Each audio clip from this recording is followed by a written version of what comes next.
Fala, meu craque, tudo bem? A CBF anunciou algumas alterações na Copa do Brasil 2025. Elas prometem mudar a cara da competição. Uns amaram, outros nem tanto. Então vamos entender o que mudou e como isso pode impactar a nossa querida Copa do Brasil. Tem torcedor de time grande preocupado, pois está parecendo que podem pintar mais zebras nessa competição. Para a gente começar o programa aqui, a CBF fez algumas alterações de ajuste no regulamento da Copa do Brasil. E dois detalhes chamaram muito a atenção. O primeiro deles diz o seguinte, que é o artigo 7º. Um atleta poderá ser inscrito por outro clube da Copa do Brasil após o início da competição, se tiver atuado pelo clube de origem antes do início da terceira fase da competição. E aí a gente grifou ali, o Lucas, nosso produtor, que é o seguinte, parágrafo 2º. O atleta que tem atuado por um clube na Copa do Brasil somente poderá atuar por mais um clube na Copa do Brasil. Isso é uma evolução, porque até então, e a gente cansou de mostrar aqui esse detalhe, né, de atletas que não podiam jogar por outras equipes ao longo da Copa do Brasil, que corre o ano inteiro. E aí, durante o ano, ele troca de clube, aí por causa disso ele não podia atuar. Agora ele pode. Voltando à tela ali, e aí a gente chama atenção também do parágrafo 3º.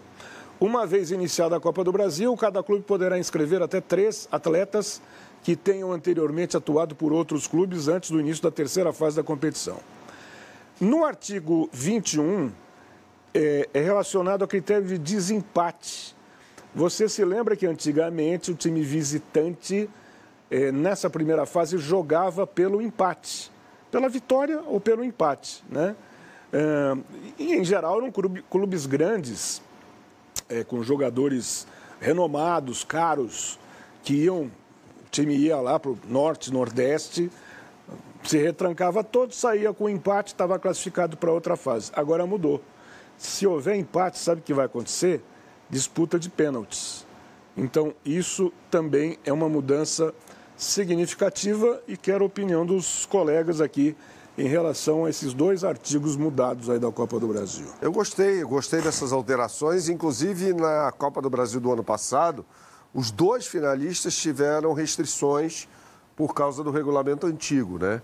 O Atlético Mineiro não pôde contar com o Daverson, que havia atuado pelo Cuiabá, e o Flamengo não pôde inscrever o Carlinhos, centroavante que havia jogado pelo Nova Iguaçu. Então, para mim, é uma evolução. Eu acho, principalmente esse artigo que diz respeito à contratação de jogadores e à troca de times, né? Eu gostei bastante. O que você achou, Ivan? Eu gostei dos 2, tá? Essa evolução citada pelo Berna, né? Então, um jogador pode atuar por 2 equipes na Copa do Brasil, né? Porque depois acontece muita coisa, você vai lá, contrata o atleta, mas ele jogou lá atrás pela Copa do Brasil, na primeira fase, enfim. Eu acho que essa é uma evolução, eu concordo com o Bernardo. E eu acho que acabar com o privilégio do grande, de jogar fora de casa pelo empate, eu também acho interessante e deixar a parada mais justa. E agora vai obrigar o grande a meter força máxima no primeiro confronto. Porque muitos preservavam jogadores fora de casa, brigando pelo empate, né, tendo o empate a seu favor. Então, assim, os clubes até jogavam com equipes alternativas. Agora não. Os clubes grandes vão ser obrigados a colocar força máxima porque um tropeço pode tirá-lo de uma competição importante. E a gente já tem um histórico de fiascos envolvendo grandes que disputam contra times que às vezes a gente nem conhece, nunca ouviu falar, de um sertão de algum lugar aí, em alguma região perdida, e de repente o time volta eliminado. Agora, eu acho que o funil estreitou ainda mais. Isso que o Ivan falou tem sentido. No ano passado, por exemplo, o Cruzeiro foi eliminado pelo Souza, da Paraíba, né? No ano retrasado, o Bragantino rodou para o Ipiranga de Erechim. E o Globo, que eliminou o Inter? O Internacional, anteriormente, né? Então, todo ano a gente vê uma surpresa aí, eu acho, e concordo contigo, essa possibilidade aumenta com esse novo regulamento. Na primeira fase da Copa do Brasil, Anteriormente o empate era de quem estava visitando, né? Era do visitante. Normalmente o visitante era o time de mais tradição, melhor ranqueado no pote. Continua sendo dessa forma, o melhor ranqueado é quem viaja, só que agora não tem mais vantagem. O empate leva o jogo para os pênaltis. Então eles deixam tudo meio que em pé de igualdade e ainda dão uma vantagem para o pior ranqueado, né? Não deixa de ser algo interessante. O pior ranqueado tem a vantagem de jogar em casa e não tem mais essa desvantagem de não poder empatar. Então o empate leva tudo para os pênaltis, assim como na segunda fase, e a partir da terceira fase começa aí jogo de ida e jogo de volta. O que vocês acharam? Muito legal.